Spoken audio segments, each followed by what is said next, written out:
Good Morning Night Vale is brought to you by The Disappearances of Lydia Fontaine, a new independently produced and crowdfunded 10-episode original audio drama. Set in a deceptively familiar world of electronic surveillance and machine-mediated communication, The Disappearances of Lydia Fontaine follows Lydia Ryan and her friends, lovelorn Ethan and wannabe internet sensation Dee, as they struggle to unravel the mystery of her mother's disappearance. Escape the sinister Fontaine family, and survive the feud over her grandfather's supernatural legacy. It weaves bitter family drama and high-stakes intrigue with fantasy and cyberpunk elements to create a surreal mystery about secrets and grudges, old books, big data, and the promise of infinite knowledge. And do not forget the talking birds. It's a full-cast production with original music and a bespoke soundscape presented through a series of found-footage-style surveillance recordings. And it's important to note, this show was made entirely without generative AI. Even the computers are voiced by human actors. Episodes are free, and you can start listening right now with the Season 1 finale due to come out on August 16th. For more information, go to lydiadisappears.com. and find The Disappearances of Lydia Fontaine wherever you get your podcasts and start listening from the beginning. Insurance isn't one size fits all, and shopping for it shouldn't feel like squeezing into something that just doesn't fit. That's why drivers have enjoyed Progressive's Name Your Price tool for years. With the Name Your Price tool, you tell them what you want to pay, and they show you options that fit your budget. Enough hunting for discounts, trying to calculate rates, and tinkering with coverages. Maybe you're picking out your very first policy, or maybe you're just looking for something that works better for you and your family. Either way, they make it simple to see your options. No guesswork, no surprises. Ready to see how easy and fun shopping for car insurance can be? Visit Progressive.com and give the Name Your Price tool a try. Take the stress out of shopping and find coverage that fits your life, on your terms. Progressive Casualty Insurance Company and Affiliates. Price and coverage match limited by state law. What's the difference between a horse and an attic? What's the difference between an electric shaver and a driveway? What's the difference between anything and anything? Why won't anyone answer me? Good Morning Night Vale.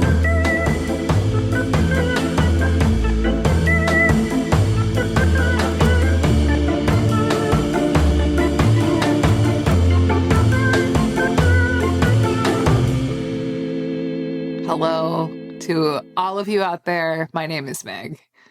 Hello to half of you. My name is Hal. Hello to just one of you, and you know who you are. I'm Symphony, and this, of course, is Good Morning Night Vale, which is the podcast where we talk about that other podcast that we love, Welcome to Night Vale, because not only are we in the podcast, but we're friends of the pod. We're obsessed with the pod. The pod is life. Right? And we're here to talk about each episode one by one. And we've been doing it steadfastly for 9 years? 8, yeah. Almost a decade. Yeah. 8, 9 years. Yeah. Wow. So, which is pretty great, I think, and shows our commitment and stick-to-itiveness. Tonight, though, we are talking about episode 209, The Black Coat, and it is, in our world, Thursday, June 18th. It's Juneteenth Eve, you guys, at 9:50 p.m. Central Standard Time in the year of our spaghetti monster, 2026. Yeah. And tonight we're talking about episode 209, The Black Coat. The original description of this episode was, the distant prince wears a golden coat and has always existed. Let's talk about it. And here we are. It's a distant prince episode, which Joseph was talking about in his director's notes. He's like, distant to where? We don't know. Distant from what? We don't know. Who knows? Yeah. It's a good name. Who knows? Not Joseph, the person who created it. I didn't realize how much The Distant Prince is in this show until I was like, oh, I should look back and see. We hear from The Distant Prince in episode 75, episode 79, episode 92, episode 96, episode 103, 106, 108, 109, 110, and 209. And this is the last time we have Wait. I thought this was the first time. Nope. No, seriously. No. Okay, you know what? well, maybe that is the whole thing, because just like Cecil, we have erased it from our mind. Maybe when we were on the narrow path or the crooked path, going through the narrow way or whatever the fuck. The narrow place, yeah. Yeah, the narrow place. That's ooky spooky that it was in that many episodes, and I don't remember one dang thing about this distant prince, which makes me think that that's the whole lore, you know? Well, it is kind of the lore, but we have been talking about it, apparently, so. Prove it. Show me a recording. Yeah, Joseph's just peppering that in there since episode 75. Just a little flecks of distant prince going all the way back to them. Wow. Can't believe did not clock it. Whenever we get any sort of like, time is weird, maybe this exists, maybe this doesn't exist, there's like a little distant prince thing happening. Not whenever, but a lot of times. Huh. Is it like Huntokar? It's Huntokar related for sure. And like the Cecil's past, it often comes up with Cecil's past. So I can go to the director's notes for this episode if we want to talk about those. But Joseph talks in the director's notes a bit about how he was a religious studies major. And he says it's not a degree that you would find particularly useful for much. But for him, he has found it really useful because religious studies is a lot about looking at the stories that we tell ourselves. So how we understand like our core stories. So he says he really enjoys thinking about the pantheon of the Night Vale gods, the woman from Italy, Huntokar, the five-headed dragons, and the most inscrutable and terrifying of all, the distant prince. He says, I love that he has a subjective title. Distant to whom? No matter where you are, the distant prince is there in the distance. And he's wearing a golden coat, right? Mm-hmm. Mm-hmm. So, yeah. I don't like it. It's a very scary story. And mixed in with it is also some other stuff. Like there's prepping for what would be the 10th anniversary episode is happening in this episode, as well as there's a little bit about the Kareems that's happening. Right. Yeah.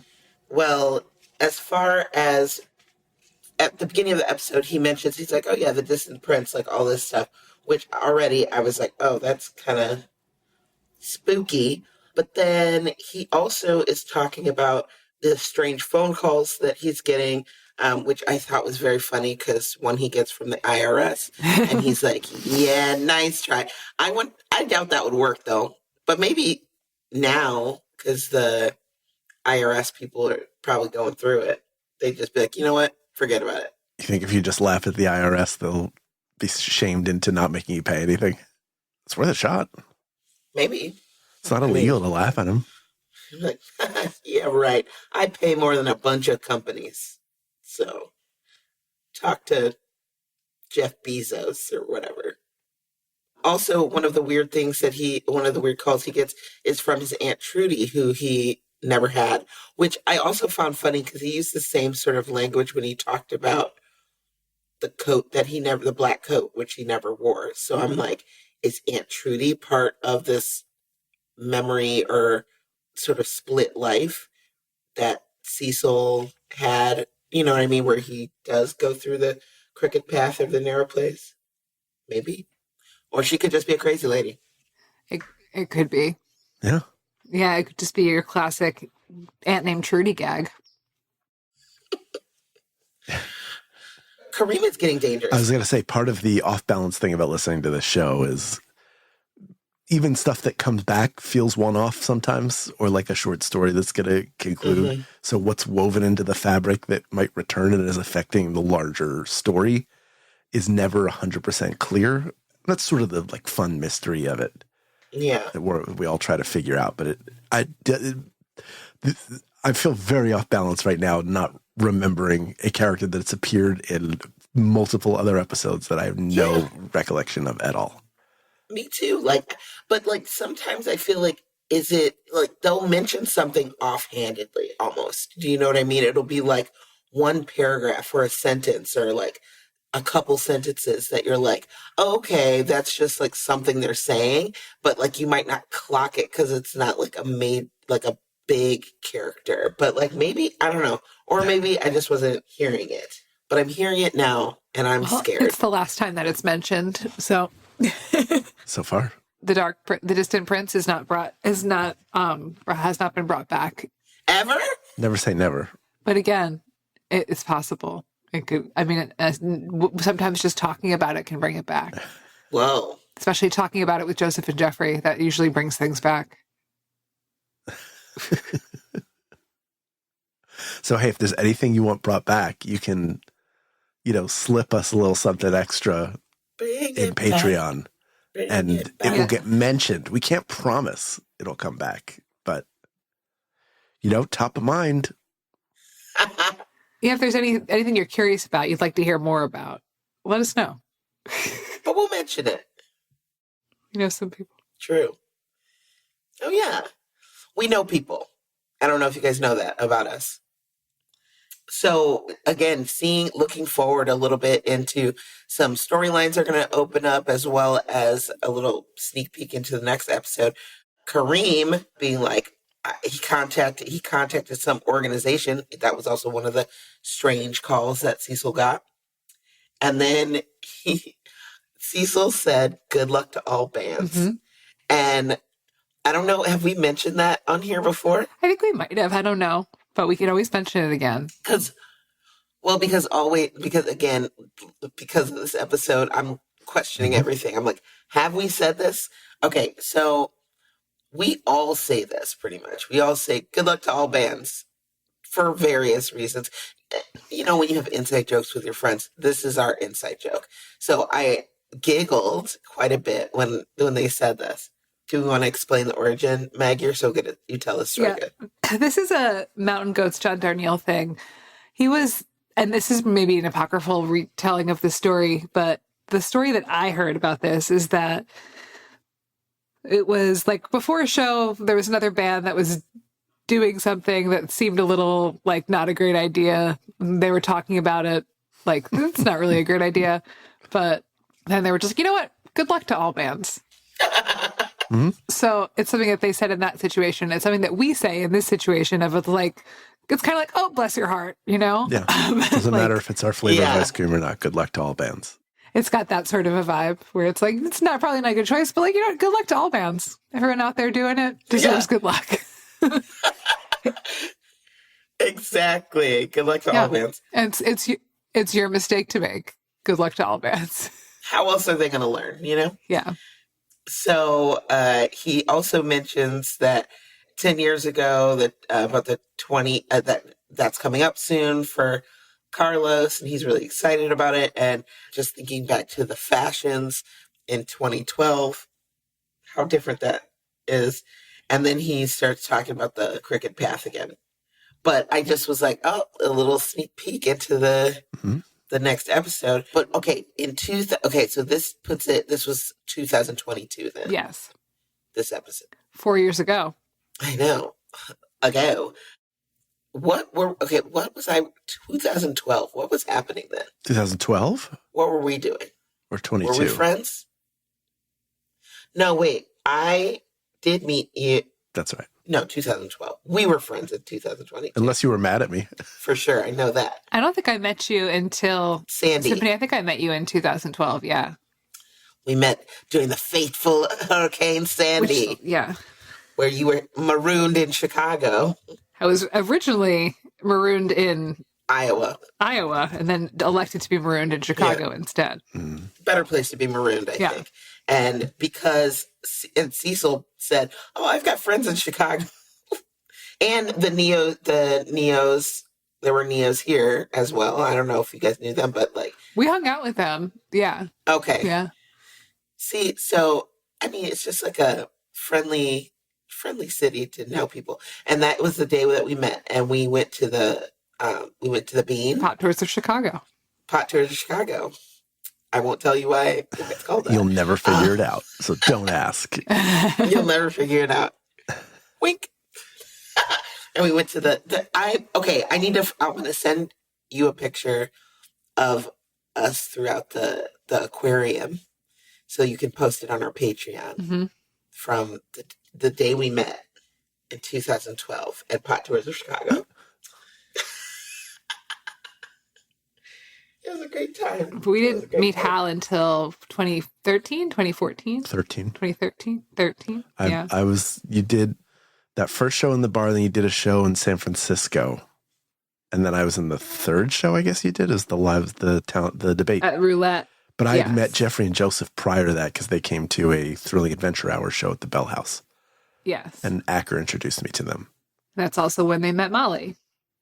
Oh, yeah. Molly was there, too. Yeah. Molly was 19 years old. Just a wee child. Yeah. Crazy. Yeah. We're already getting nostalgic. That's our next episode. I know. That's going to make me cry. Yeah. Then we can really delve into, to be continued. I'll say more about it in 2 weeks. Let's stay with the horrors. Okay. Let's stay with the horrors. Yeah. The horror of what? Lipton iced tea? Mm-hmm. The witch elm? The witch elm? Apparently that's a true story. Like a true urban legend? Who put Bella in the witch elm? Yeah. Somebody put a girl in a tree and she died in there. I think they put a body. I think they put a body in the tree and then. This is an actual story, or this is an urban legend? This is an actual urban legend. Joseph says the story of Bella and the witch elm is 100% real. Look it up. Who put Bella in the witch elm? Oh, final form of a discovery in 1943. The remains of a murdered woman inside of it. No, okay. Who put Bella in the witch elm? Did the police ever solve the witch elm case?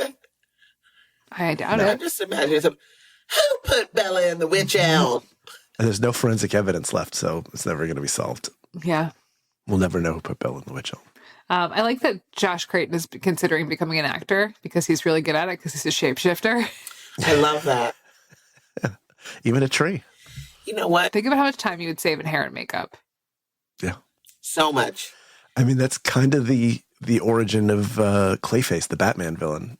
He gets exposed to a chemical, allows him to change he has an accident and he's experimented on, and it allows him to shapeshift into anybody, which he uses to be himself for a while, and then eventually, but in exchange has to do different evil deeds for a mob boss, and then eventually he takes over and it becomes unstable. So he's a lump of clay sometimes, but he can change himself into anyone. So it makes him and his ability to act allows him to play other people. So when he changes into them, he can convince people. Because, if you change shapes, you'll look like someone. And then the second you have a conversation, like if somebody else was pretending to be Symphony, you would know within probably 15 to 30 seconds of a conversation that it wasn't her. You better. Yeah. I was trying to think, I was like, 30 seconds feels like a long time, but. Yeah. I feel like I would know right away. Yeah. That's true friendship. We should come up with some sort of saying or something for when you're in danger or, you know what I mean? To be I'm in danger, but you can't say you're in danger. Yeah. Or if you're in danger, you can say the code word and I'll know it's you for sure and not some scammer trying to get me to send $500 somewhere. Meg, I am in Nigeria, but I got stuck. Please wire me money. AI Symphony. Are you actually in jail? You're right. I'm not actually in jail. That was a good call out. Anyway, I'm in jail and I need money for bail. No, I wouldn't be in jail probably. You never know. You just winked. They ain't caught me yet, baby. They ain't caught me yet. I keep finding myself distracted by the background of you, Symphony. Is that a baby flying through the air? Yeah. What? Oh, yeah. Just an airborne baby? Wait, now I have to zoom in. It's the daughter of who's a superhero. I think she's jumping off of something into water, and they just it's zoomed in enough where it just looks like she's flying. She's not, but it's a great picture. Or they threw her up. You started it by saying they threw. Well, that's not a jump. I was also thinking, I was sometimes people throw kids up in the air. I would take a picture. That's what I mean. I didn't mean throwing a kid off a boat. Let's do the Nevermind picture, but in the air. The flying baby. It looks they're pretty adventurous family. So They'd throw their baby, is what you're saying? It's a great picture. They'll throw a baby. Don't test they're a them. bunch of baby throwers. No, I think they like jump off of That stuff. baby sleeps in a catcher's mitt. It's used to being thrown. It's the only way. Oh, they're like base jumpers? That's like literally And they want the baby to start. That's literally the story of all of my friends who are like born into yeah, the they're circus. like aerialists. They're like, oh yeah, my dad used to like hold me up, like both of my feet up over his head type thing. And that's how they learned how to balance when they were like toddlers, or like, they'll like flip them up into chairs that are on a post. My dad threw me into an archway once by mistake. He was doing like the up. And then we had the entrance from the living room to the dining room was like an archway. And it went, Oh, yeah. Yeah, Joseph did that to Iris once, too. Yeah. See, but it's fine. Now you can see Meg. It'll be okay. Dads trying to love their kids. Your daughter will be like me. That would be great. We will be the same. Yikes. Yikes, brother. Yeah, she was like less than a year old, and he hit so hard. I was like, we have to go to the hospital right now. He's like, it's fine. It's fine. She was fine. They're pretty resilient, those kids. Yeah. You know who's not resilient? Mm-hmm. Hendrik Pillsby, because that person is made up. What a great story. The corrections, that was fun. The storytelling on that was... Is he at the Pinkberry? Yeah, he's at the Pinkberry. Pinkberry. There's an open mic night at the Pinkberry, that's all. What would you do in an open mic? At the Pinkberry? It'd be so hard for me to focus because I love Pinkberry so much. Yeah. What if you already had your Pinkberry? Would you be like, okay, now I'm ready? Or do you want the Pinkberry at the end for a treat? I'd probably do some performance poetry about Pinkberry at Pinkberry. I would do my famous monologue. Let me have a large original, please, with strawberry and mochi. Thank you. Thank you. I'll be paying with card. Thank you. Pinkberry had a really huge moment for a couple of years where they were everywhere. And now you are hard pressed. I know of 3 that are still in operation in the greater Los Angeles area. Yeah, it's not going great over there. Mm-mm. And everyone you walk into, you're like, how is this still open? I know. I miss those glory days. Used to love the 16 handles. Hal, one time you and I went to a Menchie's I think it was in Vancouver. Did we? In Vancouver? We went to a Menchie's in Canada somewhere. The number of times we've talked about the love of frozen you yogurt. and I did? We were on tour. It could only have been Toronto. It was Toronto then, yeah. That's the only Canadian place I've been on tour. Okay. We went to a Canadian Menchie's. Menchie's. Love a Menchie's. Give me a Menchie's. Give me a Yogurtland. Anything the Menchie's where by I my get the house here toppings is on. like a little depressing. It's like a 3.7 stars Menchie's. When you go there, do you see why? Why is it 3.7 stars? Yeah. Is it just sad or it's like just sad run in down there. or run? Food's the same. It's just sad. Yeah, it's just like a little like everything was in its height there in like 2014, 2015, and then like it's been 11 years and like the wallpaper's peeling off the wall, you know. Just a bunch of Eeyores and Kathys serving you stuff. Yeah. Here Ack. are the Carav chips. We're out. We're out again. Unlike me, I haven't had a date in 6 months. Do you think that there's the frozen yogurt, make your own frozen yogurt could be revived? Do you think that's possible? Do you think we'll see a renaissance? I mean, they still exist, but I don't know if they'll get as popular as they were. Yeah, I see more of those. Or like a renaissance, a rebrand? They're still all over like that, and Cold Stone seem to be very hard to get rid of. I wonder if with the rise of the like Proletariat. skinny, no, well, I mean that whole skinny thing, the skinny thing is coming back. People are trying to be skinny again. I wonder if they're going to be more into yogurt rather than ice cream, because you know how ice cream, like bespoke ice cream, has come back at like as the more popular thing. But now I'm like, I wonder if with the skinification of stuff, people will be like, yes, I want to eat yogurt. It's not any better for you, though. No, it's It's still the same shit. sugar, No, whatever. was right, but Olestra wasn't any better for us, and we were still shoving worse. that down Olestra our wasn't- maws and having Olestra wasn't necessarily better. It was undigestible. It wasn't Yeah. food. yeah, and you pooped it out, Well, and you had anal leakage. you didn't you didn't really have a choice about it leaving your body, about when and how. It's going. It just was excreted from you. It decides when it just goes, well, time for me to hit that dusty trail. Then it just leaves on its own. Wow. It doesn't even give you The wow chips. the Midwest goodbye. The- wow. yeah, Wow. oh my Oh my As in, God. like, Wow. wow, chips, yeah. I have shit my pants. Wow, I should go to the hospital. Wow. Shouldn't look like that. This is worse than the time I was thrown into the ceiling really hard. It's like that, but for my gut. There was a place in the Baderwood Shopping Center in Jenkintown, Pennsylvania, that was first called Skinny Delight and then changed its name to Thinny Delight, I think, to be. Uh-oh. But it was a low-fat, maybe like low-sugar ice cream place. It was like soft serve. The saddest place on the planet. Like TCBY. My dad loved that place. We would go all the time. He would get ice cream cakes from there for family gatherings.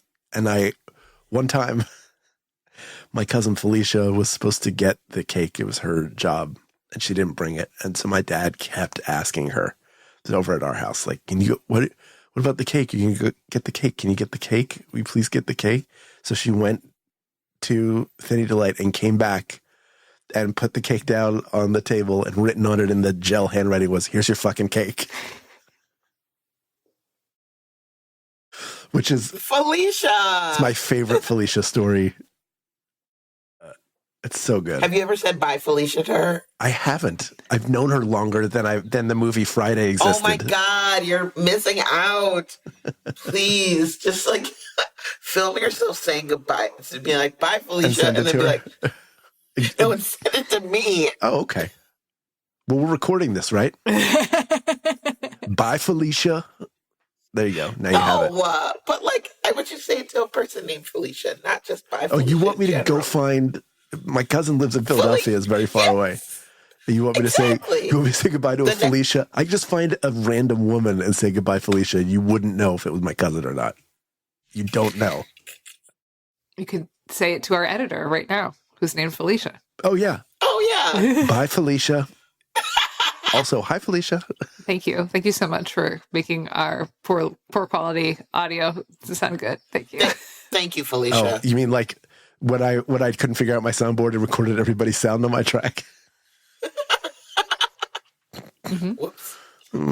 Yeah, or the fact that I coughed into the microphone really loudly just a few minutes ago. Oh, full on cough. Yeah, but never know where that mute button is when I have to cough. Yeah. So thank you. Thank you, Felicia. Thank you, Felicia. Every cake that a person over the age of 18 receives should say, "Here's your fucking cake" on Here's it. your fucking cake. Yeah. Here's your fucking cake. It's Here's so your fucking good. cake. Apparently, it was very difficult to get them to write it because they're like, "You sure he's going to be okay with it?" He loved it. It's my mother's side of the family, very my mother's side of the family to do that. But also my father would appreciate it, which is probably why he fit in so well when he married in. I love it. I want to do like an 8-part series on a podcast expose about the rise and fall of Thinny Delight.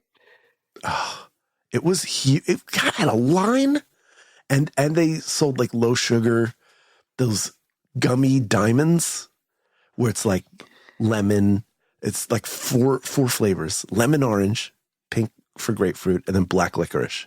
And you would scoop it and get like a bag of that. It was really soft, very soft gummy because it's a lower sugar candy. I don't know what that has to do with it, but that I liked a lot, except for the black licorice, which should never be ever anywhere near anything I'm eating. No. Good luck to all licorices, but Yeah. not like my grandmother, who was born in 1920. She liked that flavor. That's like from a time where they were like, maybe we'll eat our socks this week. So the palate, by necessity, had to go through a lot to survive. But Thinny Delight I have to know more about it. I'm going to write it down because I have to know. This is like a little hobby of mine.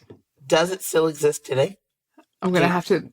These are questions that I will answer the next time on my 6 to 8 part episode series. Whatever happened to the Thinny Delight? I mean, it is trademarked. A Jenkintown-based entity located Alvin's Thinny Delight's trademark. Dead. It's a dead. It was registered in 1990. Wow. Yeah, those were the days. Oh my goodness. Alvin's Thinny Delights. And when you look it up, AI actually knew what it was because it does that thing where it summarizes. Founded by Alvin Binder in the Philadelphia area. Philadelphia-based eatery and frozen dessert franchise for fat-free, low-calorie, and healthy dining alternatives. Ugh. Oh, and they had soy meat. Ugh. All right. I know why they closed down. But you would think it would still... Yeah, there was one on Spruce Street in Philadelphia, and then one in Jenkintown, PA. And one time... My goodness. A teenager was forced to write, "Here's your fucking cake." One time a teenager... Here's your fucking cake on there. Alvin's Thinny Delights. Oh. This is how you know, like, I assume this is a Jewish guy from my neighborhood because the next one opened in Boca. And that was like, if you were in the Northeast, Jews in the Northeast, you would live there, you'd move out to Montgomery County, which is where Jenkintown is, and then you would wind up in Florida. That's where you retire. That's like it's like you're in a pneumatic pipeline. tube. You're not going anywhere else. That's what you do. So of course Thinny Delight's open there. And then closed, I'm sure. Maybe it's in that place The Villages. Oh my God. That's where it is. Or like T.I. has one in his house. Someone famous. See, we're going to... T.I. the rapper? Yeah. We're going to find this out. T.I. stands for Thinnies. I love it. Do you think your dad would listen to my 6 to 8 part series, Whatever Happened to Thinny Delight? Yes. Are you kidding me? He probably is the person you'd interview about it the most. He would be your primary talking head. That's true. Because when I call him tomorrow, I will ask him, like, hey, remember Thinny Delights? His answer, of course, will be, sure. Because he went there all the time, and it's a dumb question for me to ask, because it would imply that I forgot that it existed, which is not true. You should find out if he knows whatever happened to it. Yeah, what happened? Where's Alvin Binder now? He might be dead. That trademark's up for grabs. Yeah, you could get him that trademark as a gift, because he loved it so much. Oh, Father's Day's coming up. Oh, I bought you the trademark. In fact, they paid me to take it. Here. Anyway, that's this episode of the show. Yeah. I just wanted to mention the thing about Roaring Rapids, about the shower head. Yes. Ouch. Yes. I don't want my skin to be flayed, but it is very easy to replace a shower head. Yeah. I think. Yeah, it is. You just unscrew it. I've never done it. I'm scared. You just unscrew it. Yeah. The hard part is done like long before, not by you. Yeah. Yeah. The shower head, the fixtures are really easy to replace for the most part.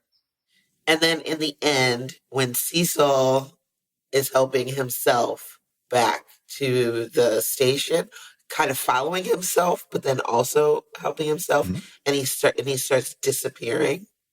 That part was spooky. Yeah. And the way I was imagining it, the way he was describing it, was like, I wasn't thinking of like when in Back to the Future, when Marty McFly starts to go like clear or whatever, not like that. I was thinking just like the nose just like stops existing. Yeah, that's creepier. But it still looks like, it just looks like a space. Just flat. Still skin. was flat space. Yeah, that's what I'm imagining. It's creepy. It is. And it's just like so heartbreaking too, where like the disappearing Cecil is like, Carlos. Yeah. Yeah. And regular Cecil's like, it's okay, he's with me. You're just like, oh. Yeah, that was sad. But then that gave him the release. He could let go. And then he just kept leaning back, and then he was gone. We all know how good it feels to have a release and let go. To lean back. Giggity. Lean back. Just like that. Especially if you've had some wow chips. My fellas don't dance. They just pull up their pants and just do the rock away and lean back. Yeah, have some wow chips and lean back onto your toilet. Up next, we hear from fans and friends of the podcast. But first, a conversation about this episode's weather. Ultimatum by LPF. Yeah. I like this song. It was giving me very like Portishead, but like. I don't know who that is. Who's Portishead? It's a band. Okay. It has like, I don't know, the sound is kind of like, not lazy. It's just like very like, it's slow, but like cacophonous at the same time. Gotcha. And but I find Portishead to be like, her voice is a little bit more like, you know, but this, I'm going to send you some songs. Please do. But I like this song a lot. I feel like it was something that I would just like put on and listen to with the windows down, you know? Yeah. I liked it too. So LPF is a band from Minneapolis, Minnesota. They are Los Angeles based. They had an album out right around when this episode came out. They're an indie band. On their Instagram, it says returning soon in RVA summer 2026. So, hey, okay, cool. Let's all go follow them on Instagram and find out what the fuck that means. And good luck to all bands. And good luck to every single band. And good luck to us, because we're about to take a giant bite out of this Fanzone Calzone. Lately, I've been all over the place. Between touring, dog sitting, and traveling, my routine has become non-existent. Now that my travel schedule has slowed down, I need to get back to eating real food and not just grabbing what I can when I can. And Factor is making that easier for me. Factor meals are ready in 2 minutes and require little to no prep and no cleanup. So even on the days when my schedule is completely out of whack, eating well is still achievable. Like today, I had 3 meetings and a client. By the time I was done, I was hungry and I just needed to eat. So I grabbed the Beurre Blanc filet mignon with Parmesan risotto and it was delicious. I was amazed at how tender it was and how flavorful the risotto was, and saved me from having to pick something up quick. And in 2 minutes, I had something healthy, fresh, and delicious. So if you like fast, easy, and delicious meals, I think you would like Factor meals too. Let's eat real. Head to factormeals.com/GMNV50OFF and use code GMNV50OFF to get 50% off and 1 free breakfast item per box for 1 year, while supplies last until 10/31/2026. That's code GMNV50OFF at factormeals.com. GMNV50OFF at factormeals.com. See website for more details. This episode is brought to you by Accenture. When your advertising operations fall out of sync, everything else follows. Spotify and Accenture are working together to reinvent the rhythm of ad sales, using automation, analytics, and smarter workflows to simplify campaign delivery and access better data across the business. The result? Less time spent on operations, more time connecting brands with the moments and fandoms that matter most. Learn more at accenture.com/Spotify. Up first, we have Daniel. Daniel writes, esteemed tri-hosts, I've been a longtime fan of Night Vale since I heard about it from a YouTube video produced by PBS talking about the Street Sweeper episode.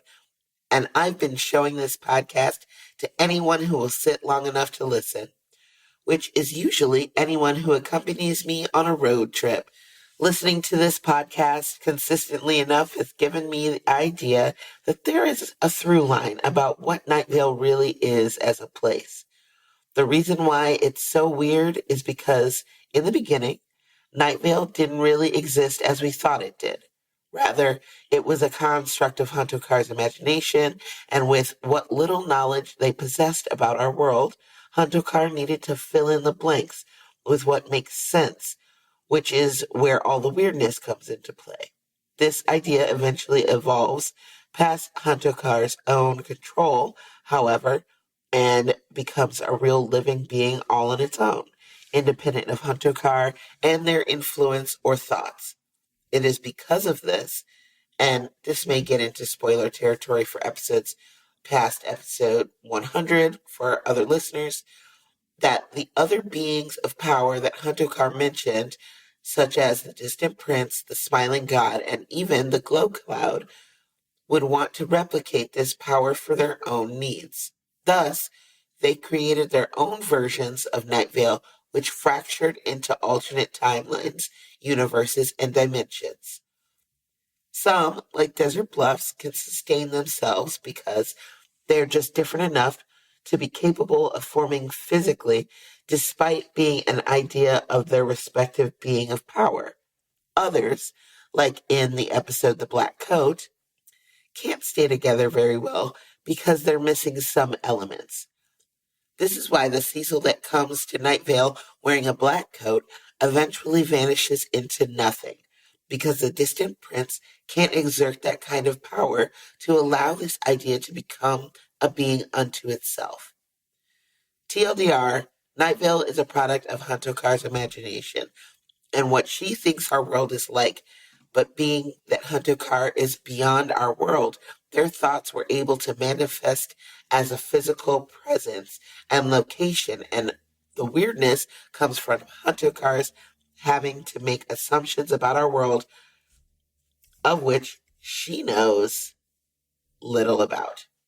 Hope to see you all succeed in your endeavors, Daniel.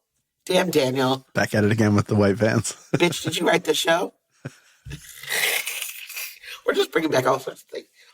Damn, Daniel. But also, hope to see you all succeed in your endeavors. Is that just a different way of saying good luck to all bands? Yeah, good luck to all hosts. Yeah. Yeah. Yeah, no, totally. I think this is a great mind canon, and sure. All right, up next I have Tommy, who writes, "Hello, love the show. I've been following for a long time. So I think Cecil's parents are so interesting from what we've heard. First off, I don't think his mother is his biological mother, which is why I think she treats him so strangely. We don't really hear about how she interacted with Abby, who is an amazing sister, wife, and mother, by the way. I think his mother is actually Huntokar the Destroyer, and whoever his and Abby's father is. The way Huntokar speaks with him is so tender. Also, Cecil's immortality / long life could be the result of being a demigod. This could also explain his luck of not getting hurt in those super scary situations. Thanks for listening." Yeah, I buy it. Yeah. I like it. Be a great reveal. Sounds good to me. We'll see what Jerry says. Or is it Jerry? No, who did the tests? That's Maury. Maury will be back with the results after the commercial break, and we'll know. Huntokar, you are the mother. Okay.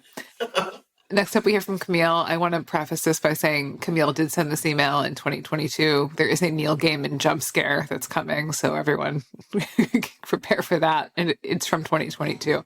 So Camille in 2022 writes, "Hello, Meg, Symphony, and Hal, and or our lovely guest. Longtime listener, second-time writer. After listening to the current episode of Welcome to Night Vale, I was reminded of my headcanon for The Distant Prince. Every time I hear that name, I think of the short story The Return of the Thin White Duke by Neil Gaiman. I believe he made it free and public shortly after the death of David Bowie, as an origin story of sorts. At the time, I remember finding the story comforting, as a suggestion or reminder that Bowie was not gone, just probably moved on to another plane of existence. Anyway, the Duke as described in this story seems to have a lot in common with the Distant Prince, so I've always pictured him as a sex god rock star alien. It helps make him less scary and more inevitable, if that makes sense. Also, I just want to put it out there that I'm really ready and willing to refute the listener who claims to have a theory why Night Vale is in Arizona.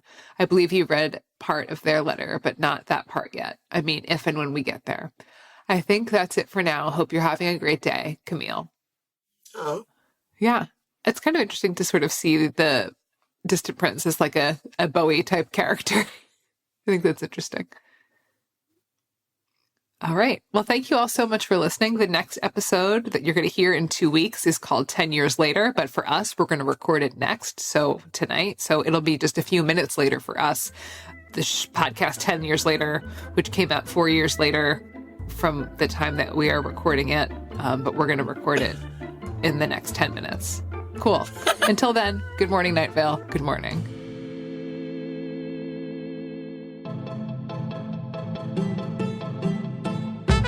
Good Morning Night Vale is a Night Vale Presents production. It is hosted by Symphony Sanders, Meg Bashwiner, and Hal Lublin. It is edited by Felicia Dominguez and mixed by Vincent Cacchione. It is produced by Meg Bashwiner. Theme music by Disparition. Email us at info@goodmorningnightVale.com to share your theories and ask questions, or to tell us if you've been to the narrow place. This show is powered by our patrons, like Dewdrop Mon, Cactus Rosemary, Alice Horsby, Angela Anashevsky, and Ashley Allison. If you're interested in supporting this show in exchange for lots of fun, exclusive, insider, hyper-cool kid content, check us out at patreon.com/goodmorningnightVale. For more info on the show, go to goodmorningnightVale.com. Special thanks to Joella Knapp, Jeffrey Craner, Bree Williams, and Joseph Fink. Calzone ingredient of the week, cinder and sickly sweet candy.